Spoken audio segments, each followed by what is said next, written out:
Para mim, a vingança fora pouca, resolvi planejar outra coisa.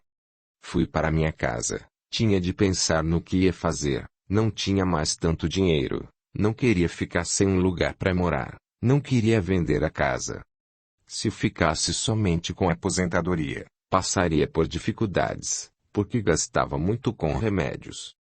Sabia que seria difícil arrumar emprego, não conseguiria fazer certos trabalhos. A facada na costela, se não fosse por ela teria morrido, estava sempre doendo, consultara a vários médicos, tomava remédios e não adiantava, também tinha muitas dores pelo corpo, as pauladas deixaram sequelas. Numa tarde estava andando devagar pela praia, quando dois casais passaram por mim, sorriram, me cumprimentaram e indagaram. O senhor precisa de alguma coisa? Aceita nossa ajuda? Temos alimentos. Observei-os, estavam vestidos com roupas comuns, nas camisetas, na frente e atrás, o nome de uma assistência social. Sorri, respondi ao cumprimento. Entendi que eles me confundiram com uma pessoa pobre por estar vestido simplesmente. Obrigado, não preciso. Moro ali na encosta do morro. Agradeço mesmo. Conversamos, primeiro comentaram a beleza do lugar, depois me deram mensagens. Despediram-se. Coloquei-as no bolso e, em casa, as li. Falavam de amor, perdão, que devemos orar. E tinha um endereço e horário de palestras de um centro espírita. Quis ir por curiosidade e para entender o porquê de pessoas educadas, jovens, em vez de se distraírem, estavam distribuindo alimentos. O local não era longe. Fui, as pessoas sorriam, me cumprimentavam. Sentei e gostei demais da palestra. O orador falou de Jesus e de uma cura que o mestre fez. Voltei 2 dias depois. Conversaram comigo, ofereceram-me livros que podia pegar emprestado. Li, eram de mensagens, romances, depois li os de Allan Kardec. Passei a frequentar, fiz cursos e participei da equipe que distribuía alimentos. Foi então que o C, da minha vingança começou a me incomodar, e cada vez mais. Resolvi ir à cidade em que morara, tinha certeza de que ninguém me reconheceria. Estava muito diferente. O carro que fora do Sr. Alfredo ficara comigo, os sobrinhos dele me deram, era velho, mas bem conservado. Fui, deixei o carro num posto de combustível perto da cidade, peguei um táxi e pedi para o taxista dar uma volta na cidade. Ela mudara muito, crescera, o comércio aumentara. Saí do táxi e andei pelo centro da cidade. Passei em frente à casa que Leonor morava. Vi Marcílio sentado numa poltrona na área, estava velho e de aspecto doente. De repente, Leonor foi até ele e lhe deu um copo d'água. Ela também estava envelhecida, parecia triste.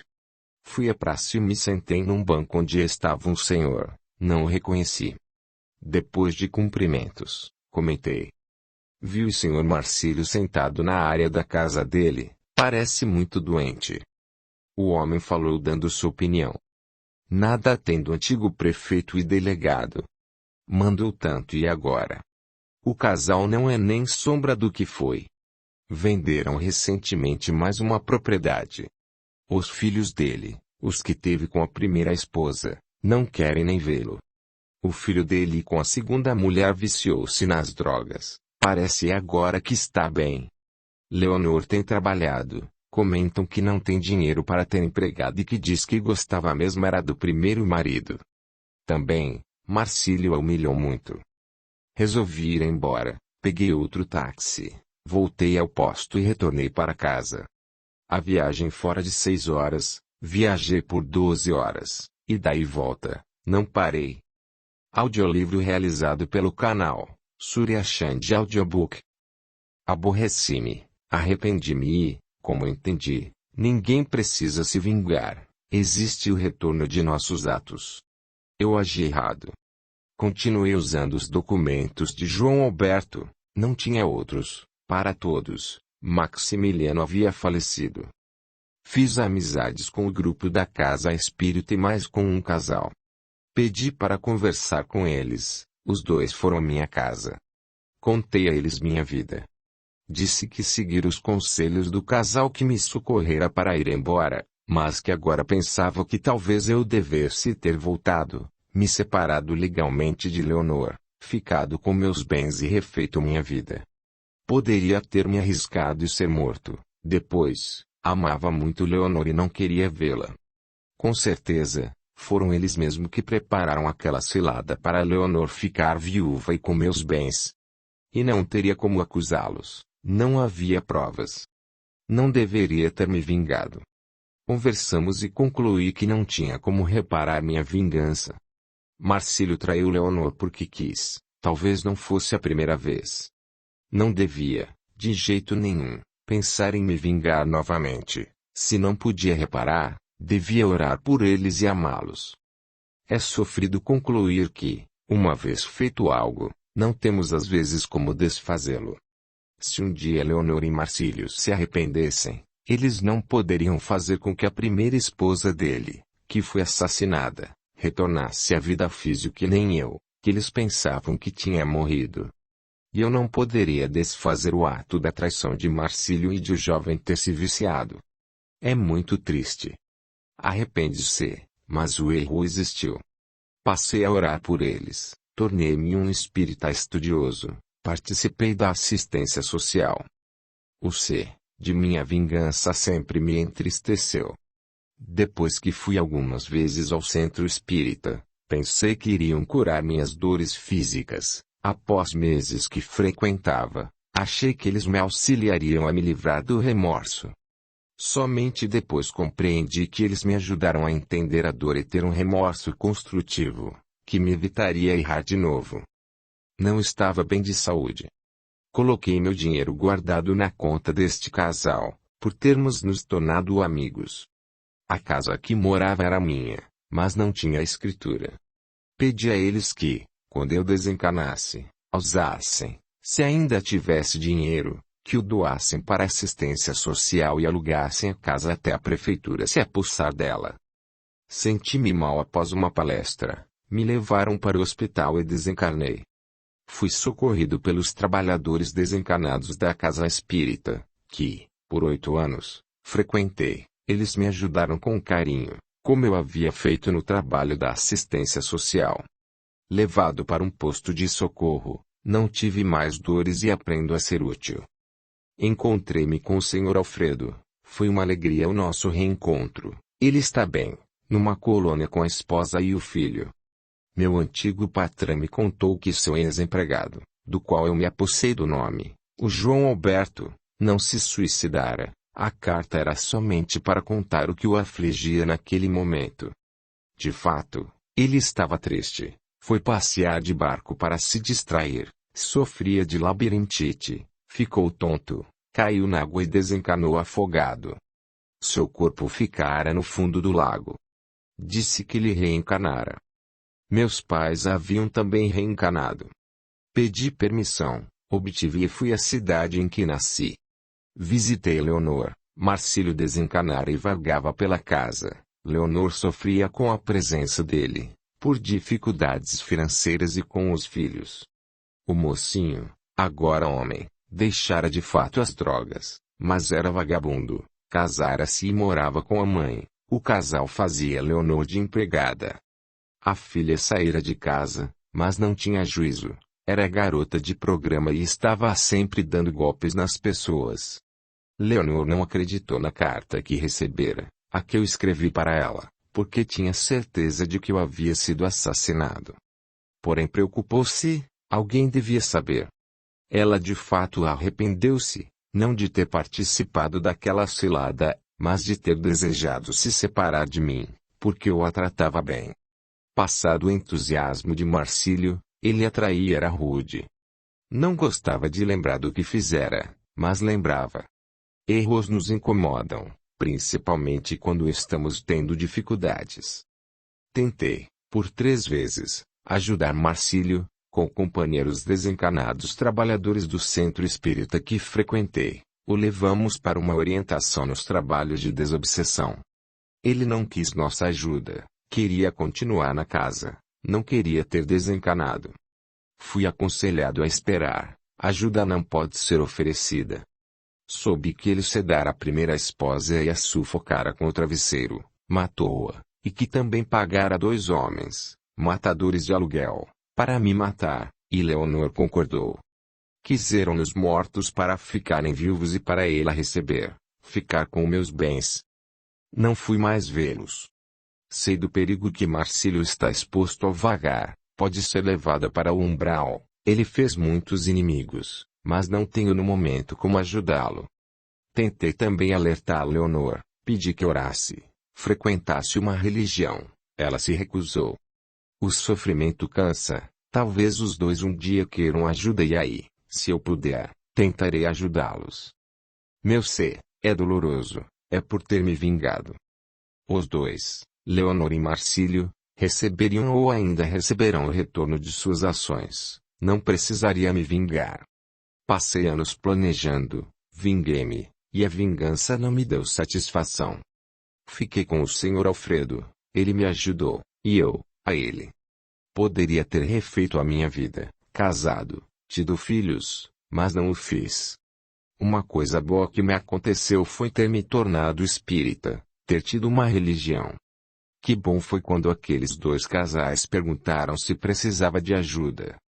Não recebi o alimento material, mas o espiritual. No posto de socorro em que estudo, sou útil, trabalho muito, mas não me esqueço de que me vinguei. Se eu não tivesse me vingado, não sentiria remorso. É somente isto que tenho para falar. Maximiliano. Pensei bem, Antônio Carlos, o que perguntar para Maximiliano. O relato dele fora completo, mas fiz 2 perguntas. Maximiliano, quais são seus planos para o futuro? Gostaria muito de ter a oportunidade de ajudar Leonor e Marcílio. Pretendo continuar estudando, trabalhando, logo irei fazer parte da equipe dos trabalhadores do centro espírita que frequentei. Não penso em reencarnar? Sei que terei de fazê-lo, mas não agora. Posso ficar um bom tempo desencanado e espero ficar. Agradeço pelo seu relato. Eu que agradeço, Maximiliano sorriu, pela primeira vez o vi sorrir. Vingança não compensa, não traz satisfação e pode lhe dar, quando compreender, remorso doloroso. Perdoar é o melhor remédio para a alma ferida. Explicação do Antônio Carlos. Às vezes, pode parecer que uma pessoa se suicidou e ter sido um acidente, como ocorreu com João Alberto, o empregado de Alfredo. Ele estava triste, sofrendo com uma dificuldade, mas não pensava em tirar a própria vida. Também, para algumas desencarnações, pode parecer acidente e ter sido suicídio. Uma pessoa quer morrer e prepara um acidente para que não pensem que ela fora covarde ou mesmo porque não quer que a julguem suicida. Porém não há engano no plano espiritual. Algo que sempre acontece é de pessoas procurarem religiões, templos, igrejas, em busca de milagres ou para obter benefícios que facilitem a vida encarnada. Isto ocorre muito nos centros espíritas. Maximiliano pensou nisto e obteve outra coisa. Porém locais de orações, principalmente centros espíritas, não são casas de milagres, mas de acolhimento, orientação e reeducação espiritual. Já vi falsa alegria em vingadores. E quase sempre eles sentem, como sentiu Maximiliano, que não se vingaram completamente, que ainda têm de desaforar.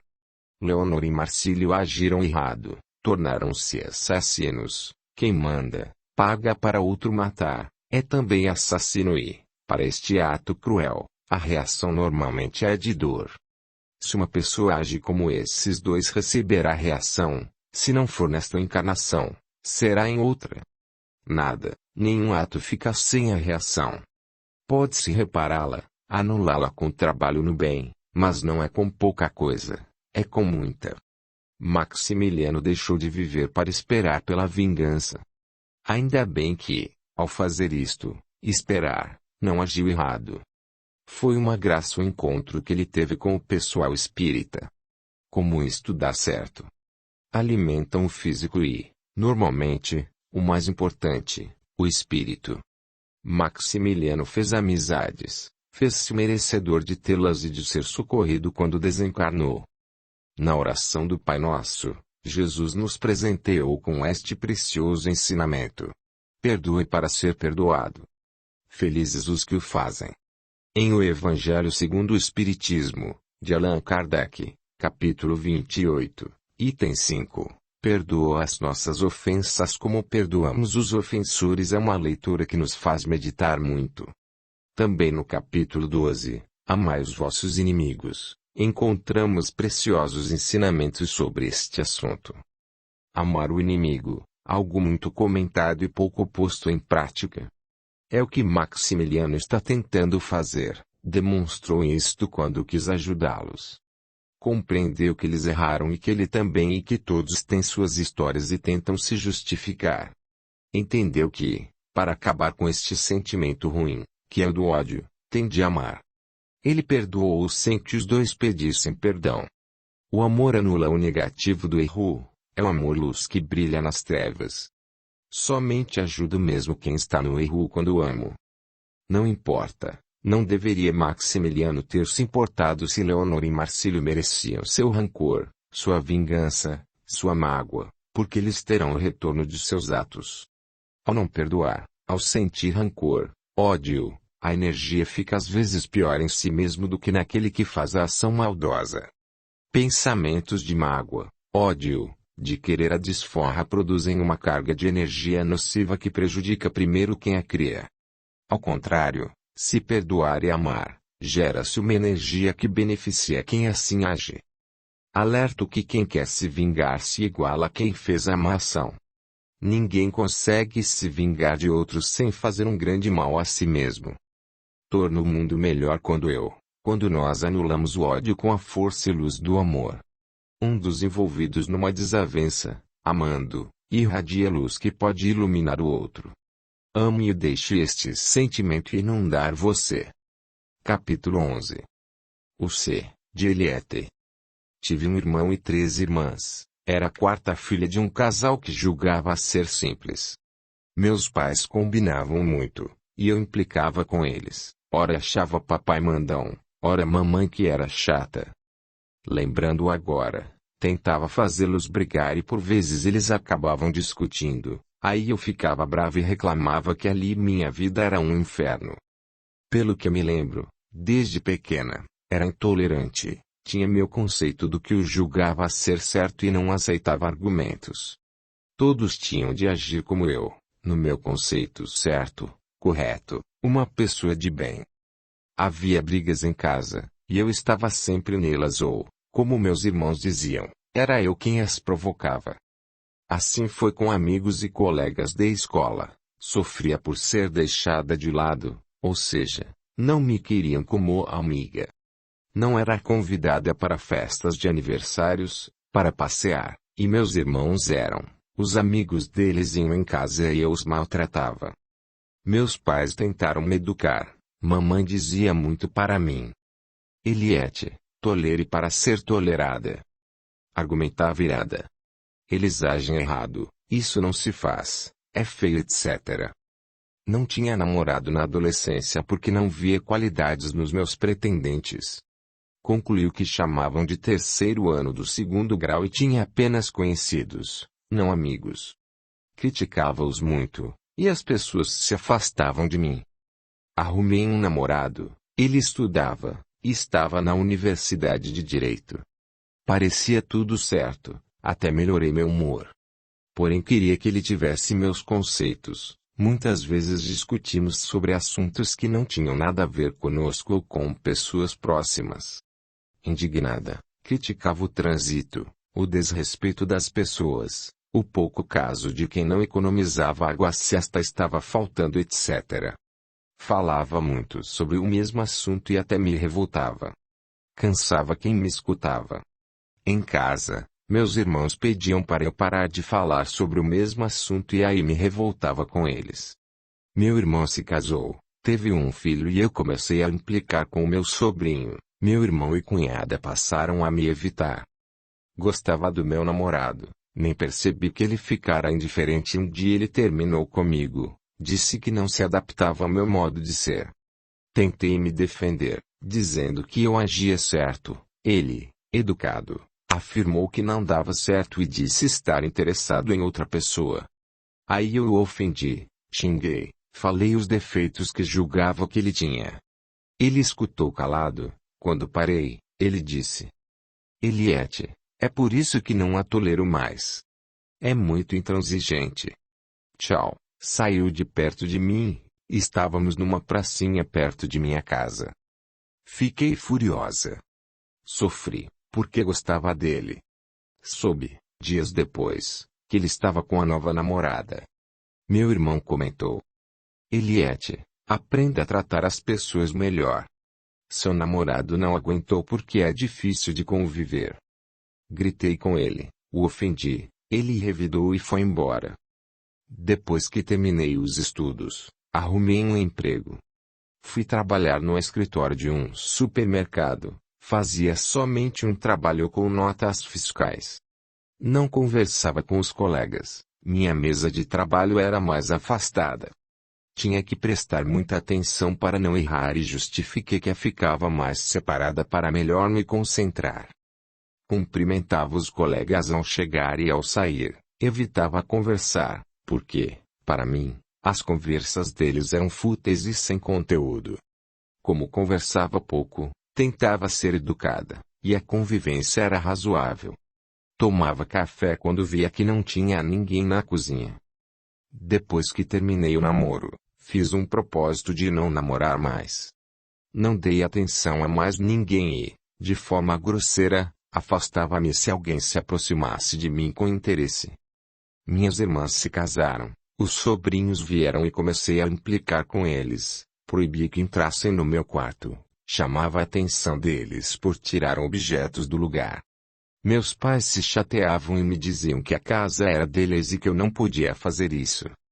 Meus irmãos passaram a ir menos em casa.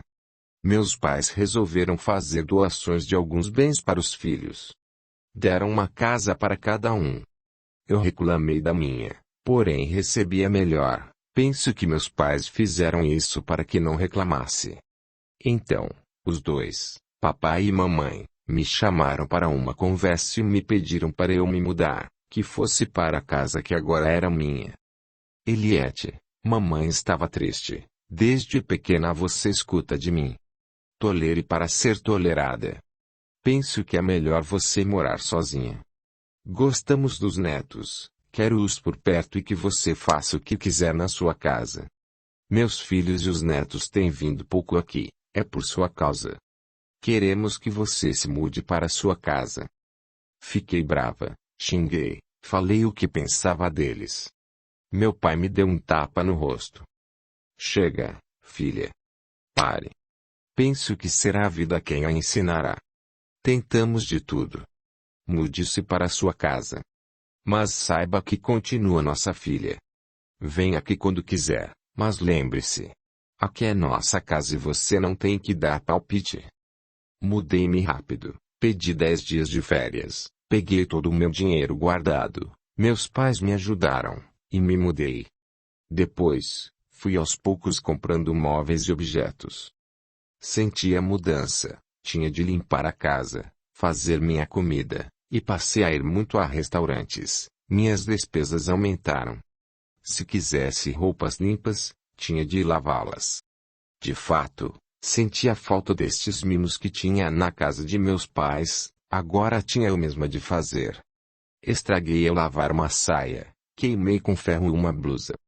Ah, se isso tivesse acontecido na casa de meus pais, teria reclamado muito e, para que não ocorresse, mamãe tomava todo cuidado com minhas coisas, porque implicava com as empregadas, e essas saíam. Meu irmão e cunhada me evitavam. Fizeram festa para o filho, de aniversário, e não me convidaram. Nenhum deles foi conhecer minha casa. Reclamei para minha mãe e escutei dela. É o resultado de ser intolerante. Sinto por isto. Mude sua maneira de agir, e isso não ocorrerá mais. Eles gostam de você, mas não suportam suas implicâncias. Tentei, mas, para mim, era difícil. Meus sobrinhos, para mim, não tinham limites, eram sem educação. Preocupava-me com meus pais, se estavam doentes, os levava aos médicos, verificava se tomavam os remédios. Eles reclamavam que eu exagerava e que os incomodava. Todas as vezes que me chamavam a atenção, me exaltava, me defendia acusando. Meu pai parou de falar comigo, somente o fazia ser essencial. Mamãe, com jeitinho, me pediu para não ir mais tanto à casa deles e disse que eu não precisava me preocupar com eles. Em casa, chorei muito. Minha vida tornou-se solitária. Então tentei fazer amizades no trabalho, mas acabei por dar palpites nas atitudes das pessoas e passei a ser excluída. Voltei a ficar como antes, separada deles. Papai desencarnou de repente, sofreu um acidente cardiovascular. Mamãe ficou morando sozinha. Comentei que ela poderia morar comigo ou eu com ela. Mamãe reagiu de imediato. Não. Como morar com você ou você comigo? Meus outros filhos não viriam mais em casa nem os netos. De jeito nenhum. Estou bem sozinha. Fui para minha casa triste, aborrecida, sofri muito pelo que escutara. Era incompreendida, somente por gostar, querer tudo certo. Tentei frequentar mais a igreja para fazer amizades, mas logo vi defeitos nas pessoas. Este é grosseiro, aquela, mal educada, fuma, tem tique, não tem higiene etc. Não deu para fazer amizades. Mamãe ficou doente, eu quis cuidar dela, mas minhas irmãs não deixaram. Eliette, se você vier para cá, espantará a todos, mamãe nos quer perto, todos nós, e os netos. Venha, sim, fique com ela, vamos escalar horários. Entendi que, quando eu ficava, elas não vinham. Fiz de tudo para a mamãe. Esforcei-me, consegui ter paciência e, no meu horário, a tratei muito bem. Amava a mamãe. Senti muito, sofri quando minha mãe desencarnou. E fiquei sozinha. Minha vida tornou-se mais monótona, mas pelo menos não tinha ninguém para me incomodar. Fiquei doente, minhas irmãs, uma de cada vez, iam me visitar, levavam alimentos, compravam coisas para mim. Tive hepatite. Sarei, voltei ao trabalho e encontrei outra pessoa no meu lugar, fazendo o meu serviço. O proprietário foi falar comigo, explicou que se modernizara, agora tudo era feito diferente e ele havia arrumado todos os meus papéis para que me aposentasse. Assustei-me. Não estava nos planos me aposentar, mas, orgulhosa, nada comentei. Aposentei-me. Aí foi pior, minha vida piorou muito. Ficava muito em casa. Tentei fazer amizade com meu irmão, que recusou. Ele e minha cunhada não gostavam de mim, meus cunhados também não, e os sobrinhos eram indiferentes, eles estavam moços, e os interesses deles eram outros. Minhas irmãs me aceitavam, elas iam pouco à minha casa e, se eu fosse às delas, me tratavam bem, mas não me convidavam, as famílias delas não me queriam por perto. Comecei a entender que não era tolerado e sofri por este motivo. Quero contar outro fato. Mamãe sempre ajudou pessoas, e eu reclamava. Minha mãe, essa pessoa pode trabalhar, essa não é grata, porque ajudar essa entidade. O hospital, é o governo que tem obrigação de ajudar etc. No meu trabalho, um colega teve uma filha doente, todos resolveram ajudá-lo, cada um dava uma quantia por mês. Depois, descobriram que ele arrecadara muito e que a filha estava recebendo tratamento gratuito. Revoltei-me e decidi. Nunca mais dou nada a ninguém. O empregado foi demitido por ter agido com desonestidade e, tempos depois, a filha desencanou, e ele passou por dificuldades. É o abuso tendo retorno, concluíram. Na igreja, Dei cestas básicas e soube que uma pessoa que recebera vendeu para comprar bebidas e cigarros. Não dei mais. Comentei que eles deveriam parar de doar, e uma senhora me explicou. Eliette, de 100, uma pessoa abusou, não é caso de parar. Muitos fazem bom uso do que recebem. Se quer confirmar, vá às casas deles. O que iremos fazer é prestar mais atenção, verificar, para doar àqueles que de fato necessitam. Porém o problema é de quem abusa. Fiquei doente, minhas irmãs iam me ver, levar coisas, até meu irmão foi me visitar. Uma das minhas irmãs, pelo trabalho do marido, foi morar no exterior. Piorei, me senti mesmo muito doente. Minha irmã chegou para me ver, me encontrou mal, chamou a ambulância, fui levada para o hospital e, lá, direto para a terapia intensiva. Desencarnei 5 dias depois. No meu enterro, foram poucas pessoas. Minhas irmãs fecharam minha casa. Quando minha irmã, que tinha a chave de minha casa, ao me visitar, me encontrou mal, eu me sentia realmente muito doente. No hospital me senti melhor, não me importei em ficar sozinha, vivia assim. Comecei a me lembrar de acontecimentos de minha vida. De papai me aconselhando, mamãe tentando me alertar, vi as implicâncias que tive com meus irmãos, colegas, com o namorado. Não aceitei as pessoas como elas são e não fui aceita. Dormi e acordei no meu lar, na minha cama. Pensei que melhorara, e minhas irmãs me trouxeram para casa. Desencarnei no hospital e, pela minha vontade, voltei para minha casa e ali fiquei. Perturbei-me e passei a viver como se estivesse encanada. Pensava que minhas irmãs não queriam mais me ver. Dormia, acordava, pensava nas coisas e as tinha, plasmava-as. Senti solidão e sofri. Comecei a desconfiar de que algo acontecera comigo, mas não sabia o que. Será que morri? A morte é isto. Será? Será? Me perguntava. Um dia, minhas 3 irmãs e 2 sobrinhos moços entraram na casa. Passaram por mim e não me viram, assustei-me. Cumprimentei-os, falei e percebi que eles não me viram nem ouviram, então fiquei num canto os observando. Não entendo por que deixaram a casa da tia Eliette tanto tempo fechada, disse um sobrinho. Estávamos esperando você, minha irmã, voltar do exterior para virmos desfazê-la, explicou uma irmã, e a que estava morando fora respondeu. Não precisavam me esperar, mas, já que esperaram, vamos resolver logo. Eu não quero nada. Vamos ver o que tem nesta casa. A outra irmã pôs-se a abrir gavetas. Este relógio está parado, era de mamãe, vou querê-lo para mim. Você, minha irmã, gostava do aparelho de jantar de Eliette, fique com ele, decidiu. Foram mexendo em tudo, repartiram algumas coisas e decidiram que doariam tudo para o asilo que revendia móveis, utensílios domésticos e roupas. Não saí do canto e fiquei atenta, as escutando. Naquele momento entendi que falecera. Pelos comentários, fazia 3 anos e 8 meses que meu corpo físico morrera. Ouvi que elas venderam a casa e que logo o novo proprietário iria alugá-la.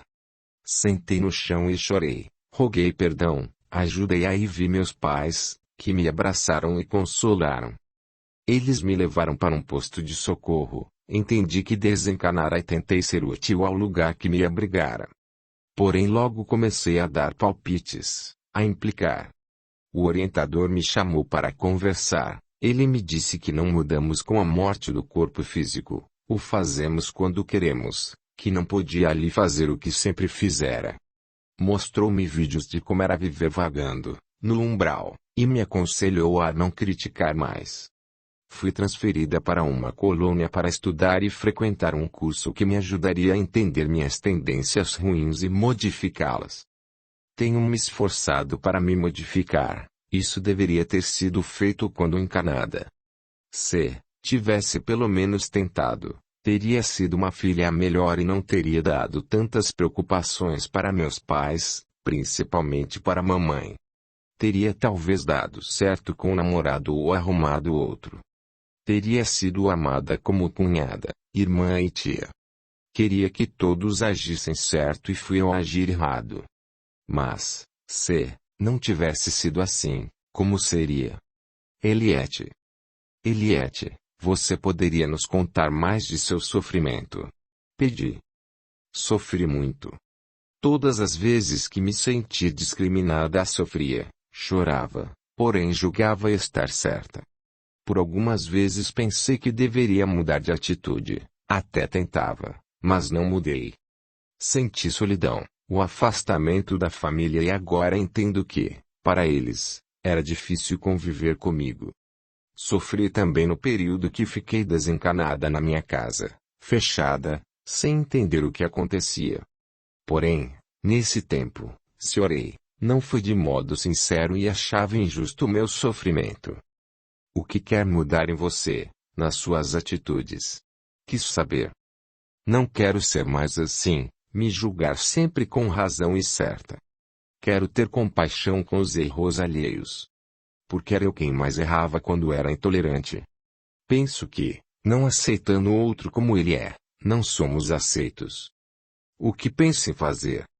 Passar da turma do C, para do ainda bem, determinou Eliette. Quero me esforçar. Gosto muito de um trecho de O Evangelho segundo o Espiritismo, de Allan Kardec, que está no capítulo 28, item 30, submissão e resignação. Quando sofremos uma aflição, se procurarmos a sua causa, encontraremos sempre na nossa imprudência, na nossa imprevidência, ou alguma ação anterior. Nesses casos, como se vê, temos de atribuí-la a nós mesmos. Neste caso, pela natureza da expiação, podemos conhecer a natureza da falta, desde que somos sempre punidos naquilo que pecamos. Fui a causa do meu sofrimento. É triste, mas fiz isso com minha vida. Desejo a você tranquilidade. Obrigado por nos contar sua experiência de vida, agradecia. Quero mesmo ter tranquilidade e sei que, para tê-la, tenho de conquistá-la. Posso contar um sonho que tive quando estava encarnada? Com a afirmativa daqueles que a ouviam, narrou. Passei o dia muito aborrecida, porque fora aniversário de uma das minhas sobrinhas. Eles foram comemorar em um restaurante, e eu não fui convidada. À noite, orei como de costume, porém o fiz com mais fervor e pensei que queria ter mais paciência com os outros. Dormi e sonhei que estava num local bonito, vi uma mulher de roupas claras, mas não vi o seu rosto, e ela me perguntou: "O que quer?" "Paciência", respondi rogando. "Pegue esta sementinha e plante no seu coração." "Como? Não vai me dar a paciência?" Sentia ela me amparando e escutei. "Quer algo pronto?"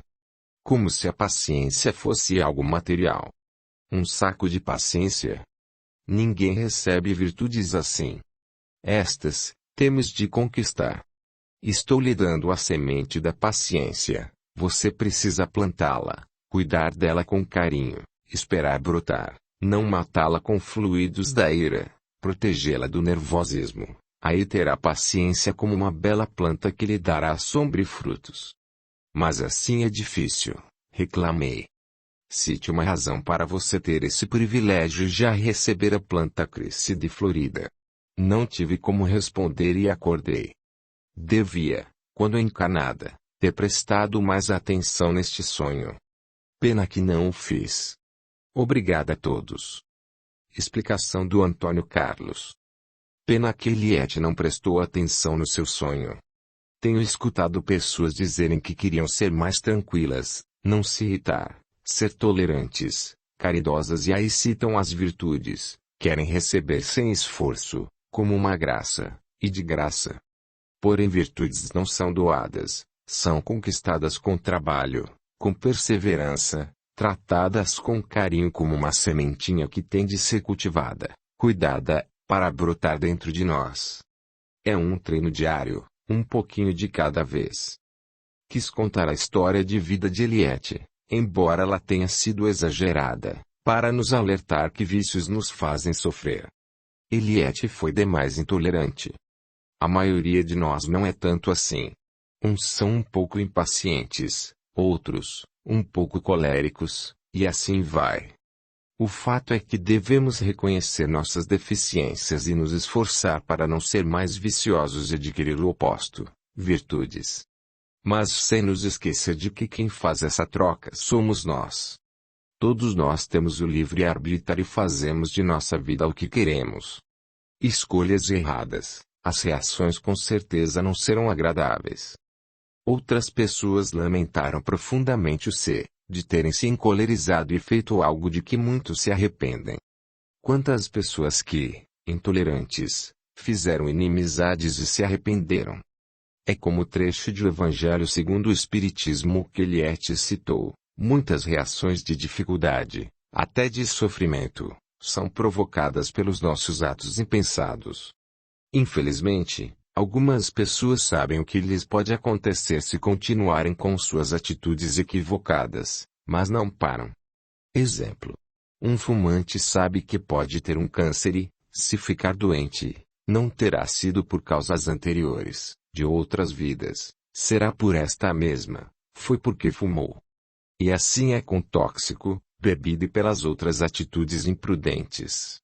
Um senhor, ao escutá-la num dos nossos encontros, comentou: Eu, quando encarnado, fui muito preguiçoso e, por não trabalhar, fiquei muito pobre e sofri na miséria. Houve mais alguns comentários. Sofreram e sabiam bem o porquê, foi por imprudência e receberam as respostas.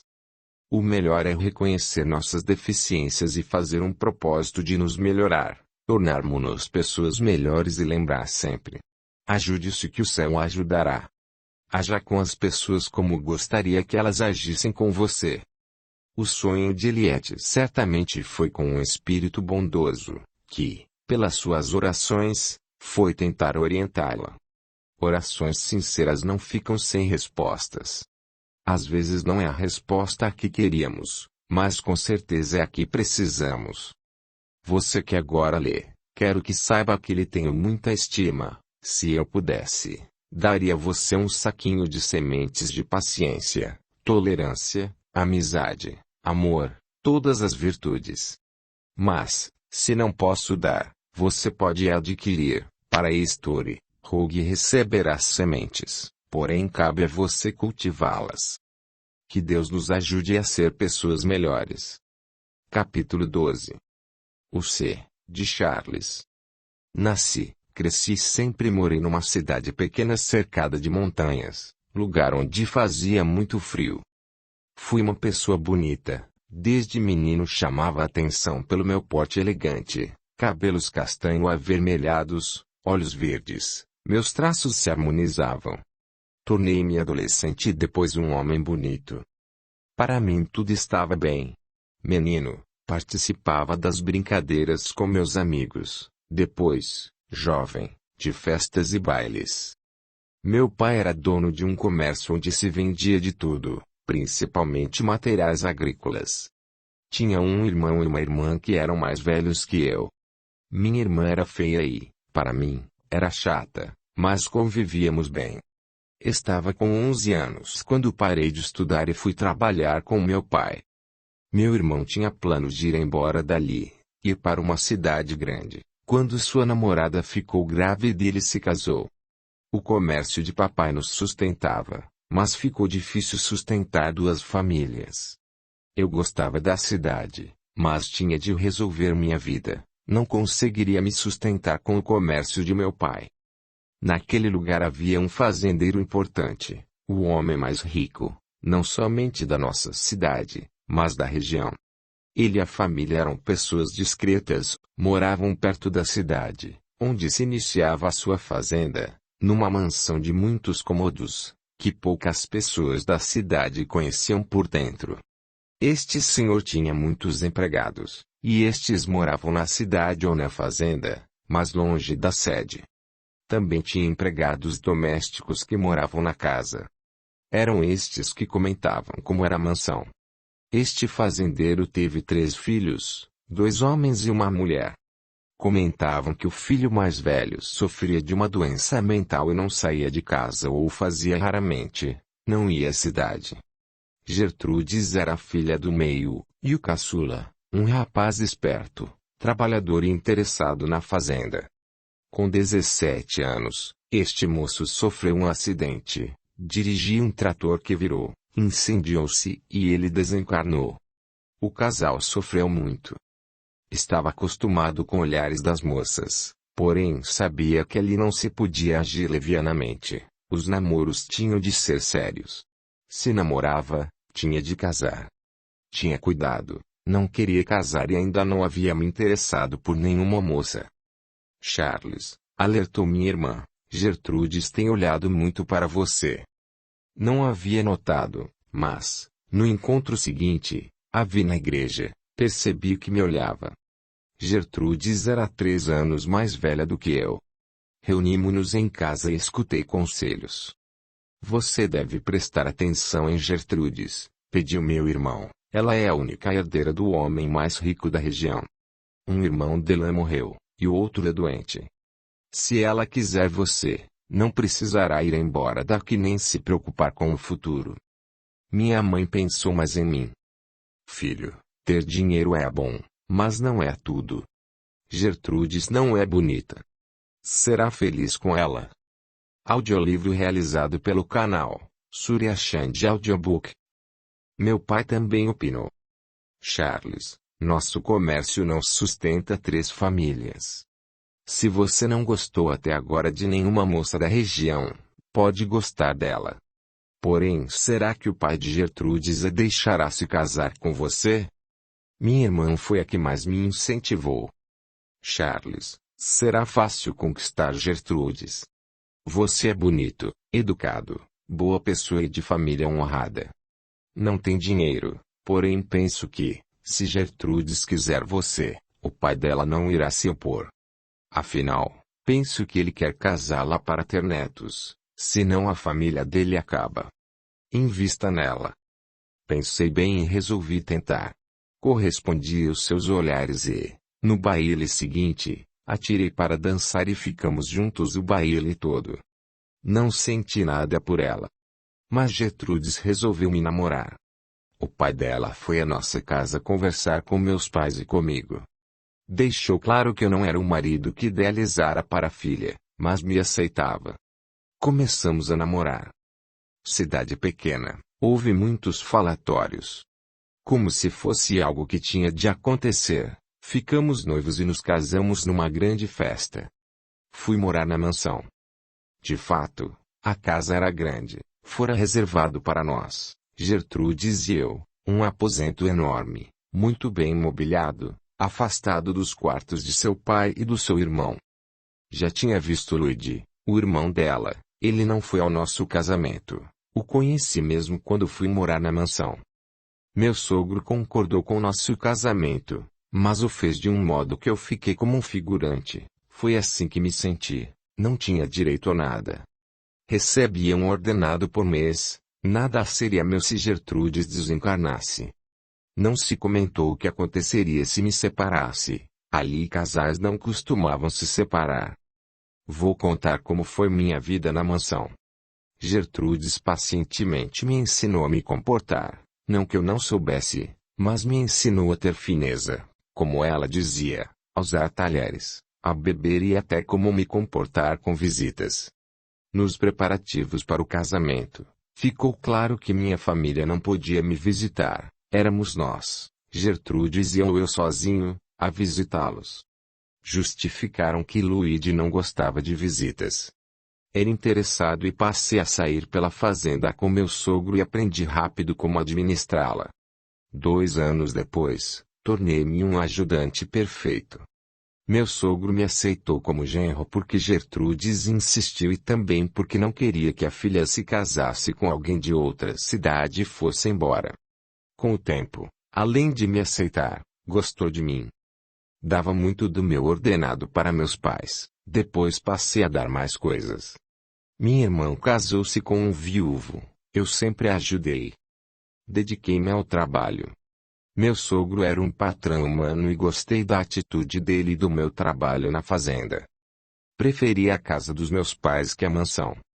Convivi mais com meu sogro por trabalharmos juntos. Minha sogra estava sempre triste, adoentada e cuidava muito do filho doente. Luigi era um moço bonito. Se estava tranquilo, quando se agitava, se transformava. Senti medo nas primeiras vezes que vi suas crises. Às vezes estas crises eram tão assustadoras que o amarravam numa poltrona ou na cama. Quando gritava muito, o amordaçavam.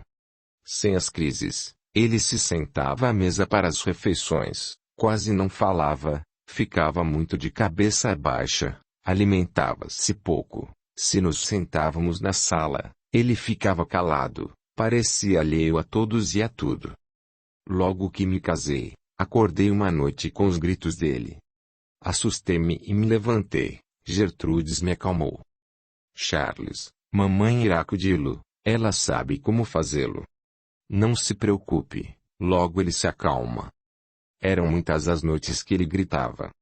Não entendia bem o que acontecia com Luigi. Meu sogro já o havia levado a vários médicos nas cidades grandes. O diagnóstico era de uma doença mental.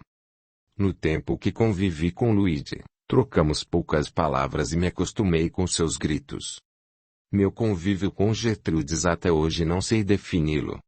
Conversávamos o necessário. Penso que ela me teve como um objeto, para pai dos filhos que queria ter. Talvez, do modo dela, tenha gostado de mim. Era uma mulher fogosa, gostava de sexo. Não amei, penso que às vezes gostava dela. Foi um relacionamento peculiar. Quando nasceu nosso primeiro filho, foi uma festa. O garoto recebeu o nome do irmão de Gertrudes que desencarnara. Não opinei. Depois nasceu outro menino, que recebeu o nome do meu sogro e, após, tivemos uma menina. Minha sogra estava sempre doente, mas se distraía com os netos. As crianças alegravam a mansão. Meu sogro gostava de pegá-las.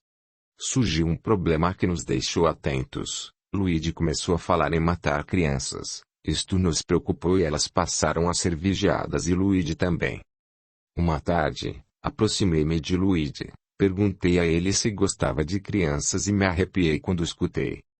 Até demais. De estuprá-las, matá-las e beber seu sangue, seus olhos ficaram avermelhados, ele riu depois gritou. Contei para Gertrudes, e comentou. Já escutei isto dele, porém Luigi não faz isto, penso que não o fará. Ficarei mais atenta. Meu sogro, que parecia estar sadio, sofreu um ataque do coração e desencarnou. Nesta época, estava a par de todo o seu trabalho e passei a cuidar de tudo. Minha sogra, mesmo doente, era quem cuidava de Luigi, que o acalmava. Ela ficou arrasada com a desencarnação do marido e com medo do que podia acontecer com o filho doente se ela desencarnasse. Coloco Luigi no outro dia no sanatório, determinou Gertrudes. Não temos outra opção. Numa manhã, Luigi não acordou, desencarnou dormindo. Isto foi para todos. Porém, Gertrudes e eu sabíamos que minha sogra dera veneno para o filho. Estou para morrer, justificou ela para nós dois. Entendo que vocês não podem conviver com Luigi sempre falando em matar crianças. Temos 3 lindas e sadias aqui nesta casa. Não teriam como estar com ele aqui depois que eu morrer. Não posso, não quero deixá-lo num sanatório, onde, por tratamentos, ele iria sofrer mais ainda. Que Deus me perdoe e me entenda como uma mãe desesperada. Foi o melhor. Minha sogra não desencanou, viveu ainda doente por 5 anos. Até aqui, tudo bem. Mas, aí vem o meu ser. Quando aconteceu, meus filhos eram pequenos, meu sogro havia desencarnado havia 8 meses. Perto da cidade havia um lago, um lugar tranquilo, bonito, um reservatório de água. Gostava de ir lá desde garoto para brincar, nadar e também ia quando jovem. Suas águas eram muito frias. Continuei a ir lá, não nadava mais. Quando ia, sentava às suas margens e ficava olhando a paisagem, a água, isso me acalmava. Foi numa tarde que, ao chegar no lago, vi uma pessoa nadando nas suas águas. Nadava bem, estava sozinha aí, Pelos cabelos, deduzi que era mulher. Até me preparei para socorrê-la. Depois vi que era uma boa nadadora. Sentei e fiquei observando curioso. Quem, na região, ainda mais uma mulher, viria nadar aqui, e sozinha? De fato era uma mulher, moça. Saiu da água com roupa de banho, pegou um roupão que deixara às margens e se enxugou. Aproximei-me tentando não assustá-la. Boa tarde, moça, ela me olhou. Achei-a linda, tinha os olhos azuis, os mais azuis que eu já vira. Respondeu sorrindo. Conversamos sobre a água, ela disse que gostava de nadar. Ofereci carona. Tinha 2 automóveis. Um modelo caro e outro mais simples, que eu usava para me locomover pelo lugar. Ela aceitou, fomos conversando, e eu a deixei perto da cidade. Justifiquei que ali não era bom ver uma moça sozinha com um homem. Fui à casa de meus pais e lá fiquei sabendo quem era a garota. Se chamava Ione, tinha 18 anos, era filha única, seus pais haviam desencarnado num acidente, e ela então fora morar com uma tia, irmã de seu pai, que residia na cidade e tinha um café. Tentei saber tudo sobre ela. Raramente ia ao café, mas fui lá e a vi. Trabalhava como garçonete. Percebi que ela se assustou ao saber quem eu era. Serviu-me. Voltei ao lago no horário que sabia que o café ficava fechado. Encontrei-a, conversamos. Foi no segundo encontro que entendi que eu a amava. Ione, na terceira vez que me viu no lago, falou que não era bom nos verem ali, que eu era casado, uma pessoa importante, e que, mesmo nossos encontros sendo inocentes, não era conveniente conversarmos. Disse que não voltaria mais ao lago, embora gostasse de nadar. E não voltou mesmo. Eu ia e a esperava. Comecei a ir ao café ou me sentar num banco da praça em frente ao estabelecimento. Na cidade, estava sempre tendo bailes. Gertrudes e eu às vezes íamos. No seguinte, queria ver Ione. Foi com muitos ciúmes que a vi dançar, ainda mais com um moço, era o Jeffer, um rapaz da cidade que trabalhava com o pai num pequeno comércio. Apaixonado, estava inquieto e sentia muitos ciúmes. A tia dela percebeu meu interesse pela sobrinha e, com medo, a mandou para uma casa, uma chácara que ela tinha perto da cidade. Para todos, Ione voltara para a cidade que morava. Acabei descobrindo onde ela estava. Segui Jeffer, que fora visitá-la. Fui vê-la, mas encontrei com Jeffer. Os dois estavam juntos na casa. Fui lá para perguntar se ela precisava de alguma coisa. Jeffer fez questão de me mostrar que estava ali com ela. Notei que Ione estava com medo de mim. Fiquei transtornado pelos ciúmes. Para contar o resto, tenho de narrar outros fatos. Havia, perto da cidade, entre a que morava e uma outra, um grande convento. Freiras cuidavam de um orfanato e também de idosos. Meu sogro fora o principal provedor, doava muitas coisas para eles, sustentava-os. Após sua desencarnação, continuamos, minha sogra, Gertrudes e eu, a ajudá-los. Também na fazenda morava uma família com 3 filhos adultos, eram empregados fiéis. Logo que meu sogro passou a confiar em mim, contou que eles já haviam matado pessoas por dinheiro, que era uma segurança tê-los na fazenda, porque nunca se sabia o que poderia ocorrer ou precisar. Desesperado pelos ciúmes, fui até estes empregados e paguei para que matassem Jeffer e fizessem parecer um acidente. Eles, como haviam me contado, estudariam os hábitos da pessoa e planejariam. Depois de 3 semanas, Jeffer apareceu morto. Tudo indicava que tinha caído de uma árvore alta, mas ninguém entendeu como ele caiu e por que teria subido. Fui ver Ione, a encontrei chorando, triste, não me deu atenção, contou que estava grávida e me mandou embora. Não suportei o desprezo dela, sofri. Entendi que Ione era bonita e que logo arrumaria outra pessoa, e eu mataria quantos? Resolvi enclausurá-la. Fui ao convento, conversei com a Madre Superiora.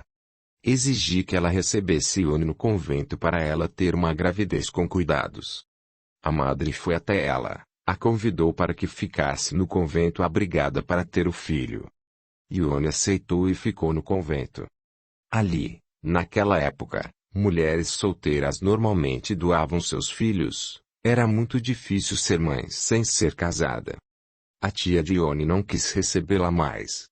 Fui visitá-la, não sei como, mas Ione, penso que sentiu que fora a causa de seu sofrimento, não quis conversar comigo.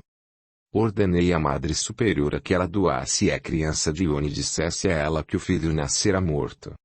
Assim foi feito. A madre ajudou no parto, deu sonífero para Ione, pegou a criança e doou para um casal que não tinha filhos. O homem foi buscar. A Madre Superiora afirmou para Ione que seu filho nascera morto. Exigi que ela ficasse no convento. Recuperada, ela pensou em ir embora, mas a Madre Superiora assegurou, dizia que ela, ali, teria abrigo, amizade, então ela passou a trabalhar no convento. Ione sofreu muito pensando que o filho morrera, ia orar sempre na falsa sepultura dele no cemitério. A madre deu a desculpa de que enterrara a criança sem ela vê-la porque ela ficara em coma e o nenê tinha de ser enterrado. Ione não ficou em coma, ficou sedada. Mas ela acreditou. Tinha notícias dela. Ione acomodou-se. Não tinha parentes, já que, quando precisou, a tia não lhe deu apoio, não tinha ninguém e nem para onde ir. Ficou no convento como empregada.